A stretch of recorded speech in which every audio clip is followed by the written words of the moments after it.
Alright, welcome back to the comprehensive Roguetech guide series. So, today we're going to be covering navigation, and I think I'll save the stores for once I actually start the playthrough, because it's going to be a little bit difficult to really go in depth with the stores and how they function and everything with just one without traveling around and everything. So, we're just going to look at the different eras that you can play in and their star maps. But I will go ahead and draw attention to the attributes that each system has. Some of these attributes, such as moons and planet-wide forests and such, did indicate what kind of battlefields you'll be fighting on. If you see where is a desert world, for example, a lot of the maps you're fighting on, the majority, will be in the desert. And if it doesn't have the moons tag, you are unlikely to find lunar and Martian battles there. So if you, for example, are running a pretty high heat team, or your company largely consists of high heat deltas on your mechs, then you know when you're looking around the map to not go to those particular planets. If you find I believe, water world, so arid world is also a little bit hot, which again, also the opposite's true. If you run really cool mechs, you might want to intentionally look for an arid world or a desert world or moons to be able to fight against people who don't have as good of cooling as what you're running. But yeah, see, Lunar World. I think it's called Water World or something like that around as well. In any case, so there's that type. Then there's the type that determines what kind of population there is. For example, moderate population, or if you go to one of the abandoned, you have token population. This influences the store, basically how much is available in the store, the stuff that gets rolled in the store, as well as the hiring hall. If it's abandoned, I believe there just is no hiring hall. So those are token population, uninhabited. So this is not going to have a hiring hall. So yeah, then we have other tags, such as former Star League presence, which former Star League presence gives a higher chance for Lost Tech, double heat sinks and things like that, as well as the chance for some clan tech in the stores. Not super likely though. The better bet is finding, for example, in the map here we have the Star League Defense Force. And let me just tab over to my notes real quick and pull them up instead of OBS. But yeah, the 2765. There we go. The 2765 map is the new map that's been added with the handheld rework, and it is from the Amara Civil War period. So you'll notice it is a good bit less less chaotic. There's a lot less factions that existed in 2765. So you'll also notice there is nothing in the clan cluster, because in 2765 the Star League Defense Force still existed under the command of Kerensky, and he had not yet brought half of the Defense Force off on the Exodus that would eventually trickle down to becoming the clans. So they don't exist. I believe there is still clan tech. I know that you can still have clan tech on your starting mechs and whatnot. So I don't know exactly. I haven't played much in this time period yet, so I don't know exactly what all is available and what's going on. But I imagine, since they would have otherwise had to have taken a lot of stuff out of the other maps, I figure that they probably just left the clan tech in place. And so it's not historically accurate in universe, in the lore, but I mean, who cares? But yeah, so another one to look out for, before I completely forget. Another is the battlefield tag. It's pretty common. I mean, I say it's pretty common. As I click around and don't see it. Comstar presence, Starleague presence, manufacturing, Arctic World. Well, there's another one of the world tags. Really? Well, while I'm looking, I just... all of the tags are either showing you what kind of battlefields to expect, how large the shop is going to be, and what's in the shops. If you're playing on the online map, it is worth noting that there will be planets that are manufacturing hubs that are actually manufacturing something. That is how, in the online play, your faction gains access to things being added to your shop that you didn't just have somebody find in combat and not take. And I will not be playing on the online map for aforementioned reasons. So that's something I'm not really going to go into in either the comprehensive guide playthrough or my challenge run. So just be aware that's a thing.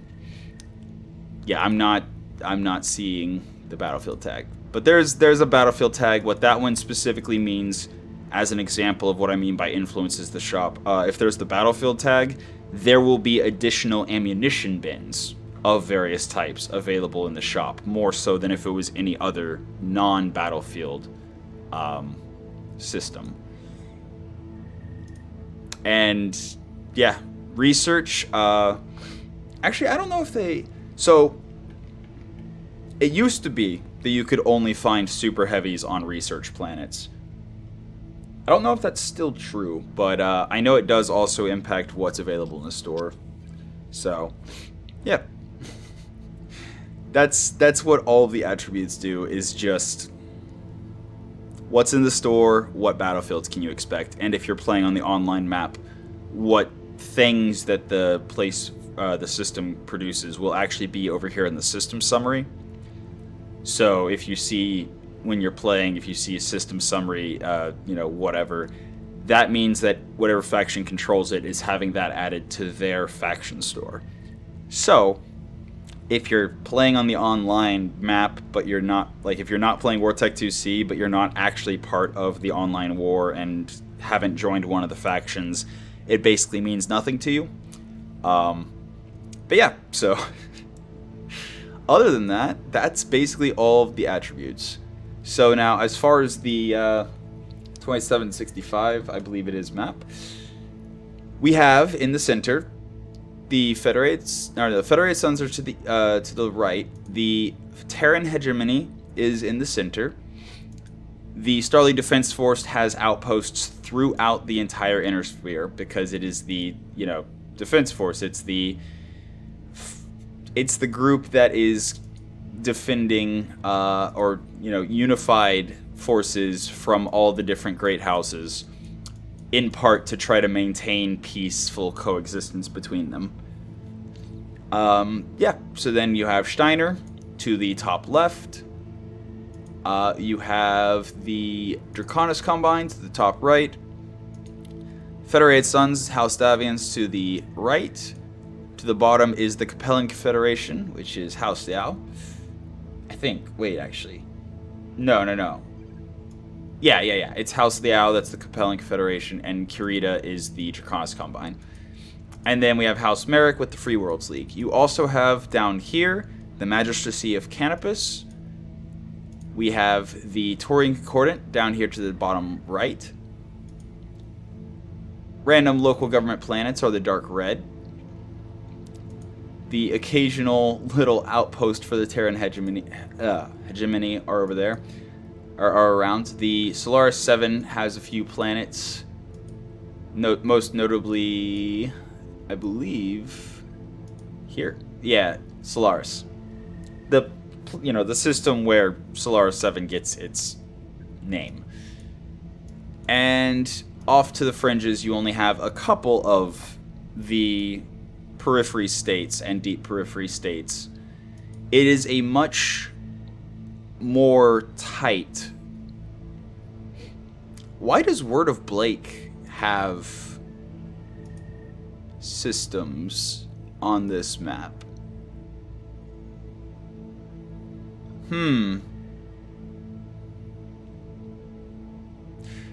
My memory of the lore must be a little off, or the modders just decided to keep Word of Blake in since they took all of the clans out. Could have sworn this was too early in the timeline for Word of Blake. Anyway, that's just fluff. That has nothing to do with playing the actual game. If you're starting with the New Delphi Compact, you'll be up here to the top right. The Yarnfolk, top, a little bit to the right, mostly top. And then way up here in the corner, you've got the Nueva Castile, and off here to the left, you have the Oxmite. And I think, oh right, also Illyrian, and over here is the Pirates, Tortuga. And I'm pretty sure that's all. No, that's right. Of course, Amaris, the Rimworld's Republic. It's actually not one of the great houses, but under the control of Amaris, it has grown into quite an empire. So that's a thing. But yeah, so you'll notice there's less factions, which means each given planet has less factions that you can choose to fight against. So on this map, it's kind of it's a lot easier to make enemies than with the other maps that we've had, where you could fight just so many different factions that you could have somebody really like you without anyone really getting angry at you. But here, since there's so few factions, you're gonna have to kind of keep that in mind, because if you can only fight 2 factions and you're working for one of them, naturally, unless you just fight local government, you're gonna end up having to fight the other faction. So yeah. Oh right, Outworld Alliance. Almost forgot, it's a very similar color to Draconis Combine, so yeah. That's basically the entire star map. There's very few factions. It's a bit less dynamic. But at the same time, it is probably honestly a lot easier for a newer player to get into, because there's a lot less determining what factions have whatever. So yeah, probably a good start point. Don't have to worry about clanners or clan tech just ruining your day if you accidentally attack something. But yeah, that's basically all there is to say for this particular map. So I guess I'll drop now into the, I think it's 40, the next one. So see you in a moment. Alright, and here we are with the 3040 Stardate map. So you'll notice that there's a lot more going on in the Inner Sphere, especially around the edges.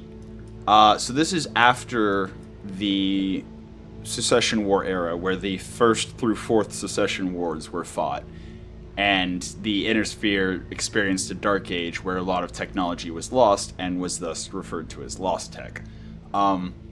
This is the date in the lore that some of the Lost Tech was being recovered now that the Secession Wars were over, like Gauss technology, double heat sinks, etc. And you'll notice that at the very, very top of the map, in the, I forget what the cluster is called exactly, but the clan home world cluster, yeah, it's full of clans, because Kerensky led the Exodus away before the Secession Wars started, and then they continued for a couple generations in clan space. And this is also, you'll notice, before the clan invasion, so there's no clanners in the Inner Sphere. So this is the map if you want clans to be really far away, but still on the map somewhere. Also, it's worth noting that the modders did include, based on which map you choose, different starts. I'll have a list of each at the end of the video, including what starts are common amongst all of the maps and which maps have specific starts, just in case you wanted to reference that. Also worth noting, if you want to change what map you're playing on, first of all, I'm pretty sure it is not safe to load a save that was started on a different map. Don't quote me on that one, but I'm thinking it's not. However, apparently it is safe to reconfigure your Roguetech install while Roguetech is running. But then again, I quit out as soon as I realized I had done it, so maybe it would have crashed the second I moved to a different screen. I don't know.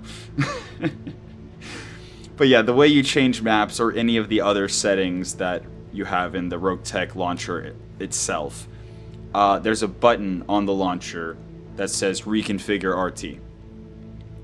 Sometimes it's grayed out. If it is, you just need to update, and if you click the Update Install button, it should let you then click the Reconfigure, even if the Reconfigure options don't automatically pop up. For example, if there's no actual update. But yeah, if there's any question, if you're trying to figure out how to change what map you're in and struggling to figure it out, leave a comment. I will happily help. But yeah, let's get into it. So, the days of the Terran hegemony are gone. The hegemony crumbled. And you'll see most of the center of the star map is controlled by the Lyrans. They came out of the Secession Wars in the position of the most strength. Davian is the other side of that coin. They also came out of the Secession Wars with quite a bit of power to them. So they're like the two big players, and the other three houses after the Secession Wars had kind of shrunken down and gotten a little weaker. Not terribly weaker. Like the Free Worlds League is quite large. So is Kurita, but especially the Capellans. The Capellans did not have a good time in the Secession Wars. In any case, so you'll also see in between the Kurita and Steiner space, there is now the Free Rosselhag Republic. There are a lot more periphery states, including Oberon and Chainalane up here to the north, or not north, the top. Way out here, we've got the Hanseatic League that had formed. The Nueva Castile is still out there. And I just realized they also added a whole lot of other abandoned... Man, that's interesting. I wonder why. Are they planning an expansion to the star map? I can't think of another reason why they would have included all of these abandoned planets and jump points that go to nowhere. Wait, actually, are they used in the 3080 map? Ooh. Well, we're about to find out. I haven't looked at the 3080 map since the save break, so maybe these all have something special going on in the 3080 map. We'll see. I'm literally about to do that shortly. We still have Word of Blake here because this is before the Word of Blake caused the schism in... Schism? However you say it. In Comstar. But they are still out there in that cluster. The Taurians are always there. It's really hard to eliminate a faction whenever they just resort to nukes whenever they get a chance. The Aregans, which is the factions that started because of the Harebrained Schemes games that did not exist in lore before that, and I guess... I mean, you could kind of consider them canon now. But, yeah. Regan Coalition is down here near the Taurians. Does the Regan Restoration not have a planet? Managed to see if Canopus is still here. Solaris is still around. Alright. I could have sworn maybe they took... You know what? It might have been that I was playing on the online map last time I paid attention to the Aregans. Maybe there was a faction in the online map, so the Aregans, because the Aregan Coalition was the bad guys in the campaign in the Battletech vanilla playthrough, and you were playing the Aregan Restoration, which does not appear to have control of any of the systems. Again, it's a faction that didn't exist in the lore until Harebrained Schemes made Battletech, so it's whatever. Anyway, yeah, we have all these paths, and they were there on the 2765 map as well. It's just there was a lot less out there, so I didn't really draw attention to them because the clan cluster didn't exist and everything. But yeah, so we've got the deep periphery states. We've got the periphery states, including the Circenus Federation. Hell's Horses are floating around somewhere. Lothian League. The Marians. Yeah. So this is, again, if you want the clanners on the map, but you want them really far away so that you can wait till late game to go and mess with them, this is definitely the map to pick. The 3040 map is, if you're in the Inner Sphere, you're basically just going to be fighting Inner Sphere factions and periphery states and things. The Terran hegemony and the Starleague Defense Force are gone. Comstar is just, like, I think that Haddings is their only planet. No, wait. They're also Terra, right? Yeah, Terra and Haddings are the only two Comstar planets. So if you want clan tech... I could have sworn the schism hadn't happened yet, but it is showing Word of Blake is present as well. So, in any case, yeah. If you want clan tech in the Inner Sphere, that's basically where you're going to find it. Other than that, it's pretty similar to the 2765 in the sense that the Inner Sphere is basically just the Great Houses. Once you hit the periphery... Well, I guess... Rosselhug's a thing. But once you hit periphery, the 3040 map is much more populated with different factions. And if you're in the fringes, some of the border planets also have, you know, more factions to fight against. But yeah, so that is the 3040 map. The Great Houses are still in the same areas. That's why I'm not going over them again. But yeah, again, the biggest changes between 2765 and 3040 is the Terran hegemony, the Amaris's empire collapsed, the Terran hegemony collapsed, Starleague Defense Force basically got rolled into Comstar. Comstar has two systems that I know of. I'm pretty sure it's just the two systems. Oh wait, no, there's one over here too. Yeah, sharp. Okay. And then that's about it, other than the clans being way up here. So, gonna pop over to the 3080 map now. That's the most interesting one. That's actually the one that I enjoy playing on the most. So, let me pop over to that and I will continue. Alright, so actually in between these, I actually decided to reload the saves from starting for the 2765 map as well as the 3040 map.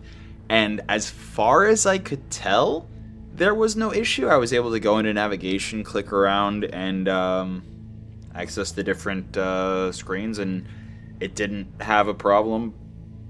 So it might be safe for you to change time or times, you know, star dates.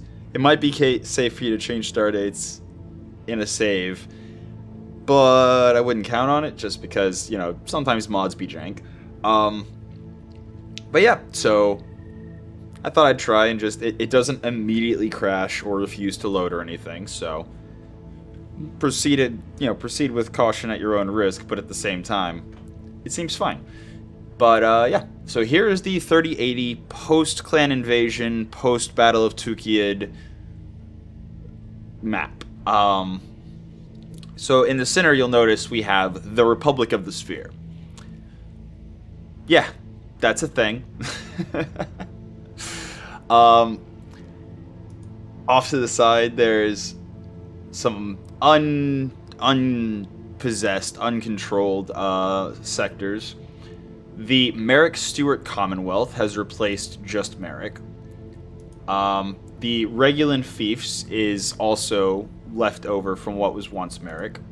And then the Oriente Protectorate is, again, left over from Merrick. Also, Rim Commonality is kind of like fringe, periphery, but yeah. The Magistracy of Canopus survived, and Duchy of Andurian. Basically, the Merrick, which was a house that was largely a combination of a bunch of mercantile houses, split into its pieces. Basically. Yeah. Still have the Capellans. They're much better off here than they were in 2040. Again, the Secession Wars really wrecked them, but they recovered. Davian, still very much, the Federated Sons and Steiner are still very much powerful, But Steiner actually took a heck of a beating during the clan invasion. So they lost a lot of territory to the clans, especially after the Battle of Tukid, when the clans kind of settled in and just claimed a portion of the Inner Sphere space and fortified and whatnot. But you'll see Clans Hell's Horses, Clan Wolf, Ghost Bear, and Jade Falcon were the ones that primarily took up residence and found the most benefit. Also up here you have, what is it, Clan Hell... No, that's Hell's Horses. Yeah. Wolf, Bear, Falcon, and Hell's Horses are the primary clans that were left after. Draconis Combine is largely unchanged. I think they did get some territory from Davian, but mostly the same. The Raven Alliance is new, popped up. So that's now a buffer state between parts of Kurita and Davian. Over here, we've got the Filtvelt Coalition. Tortuga is still exactly where it was. Word of Blake is still exactly where it was. Down here, bottom right, we have the Calderan Protectorate. Taurians, yet again. Nothing is ever going to move and completely destroy the Taurian Concordat. It's a fact of life in the 30,000s. The Regan Coalition, again, is here. I don't see a different color for the Regan Restoration, so again, I assume that they are possibly a faction you can take missions from, maybe. Magistracy of Canopus, again, fine. The Pharaonic Reaches are there to the bottom of the map. And I'm about to look at the edges of the map for the first time. Rim Commonality is there. Marian Hegemony, the Regulan Fiefs, right, that's part of what broke away from Merrick. Duchy of Tamarind Abbey, I think that's also part of what broke away from Merrick. In any case, so Merrick space is just a bunch of different factions that used to be Merrick. Everyone else in the Inner Sphere, all the major players, are still basically there, but a lot of territory from Kurita. Oh, wait, no. In the 3040s, the space that was between Draconis and Lyrans is gone. It was Rasselhog, I believe. Yep, they're gone. They were basically completely replaced by Ghost Bear. In any case, we still have the Room Collection over here. We still have Channelaine. Basically survived the clanners going past. I think, yeah. We did lose, or the Inner Sphere did lose, or Periphery, more so than the Inner Sphere, did lose Oberon, as well as the Yarnfolk, I believe, are now... Oh, nope. Yarnfolk are still in place. Right. Off here, we've got the Hanseatic League that has expanded a little bit. We've still got the Oxamite Providence. And no, there's actually still nothing at the edges of known space. Just a bunch of jump points for some unknown reason. maybe the modders are planning on extending for another map coming in maybe the next save break or maybe before it. It would make sense if they were planning something and didn't want to have another save break, so they just included all of this empty space. I've avoided spoilers to gameplay mechanisms and things so that I can kind of get an idea of what my impressions are, and therefore, you know, what somebody who doesn't have the experience I've got with the mod pack might run into and get confused by. Because let's face it, if after playing Roguetech for years and being aware and kind of like enjoying the Battletech universe for most of my life, if something confuses me, then odds are I will need to draw attention to it and disseminate the information I learn whenever I'm confused, or after I'm confused and rectify the situation. Right, the Scorpion Imperial, I believe they are new for 3080. But yeah, and then the clans still... The clans that did not take up occupation in the Inner Sphere are basically what's left up here in the clan clusters.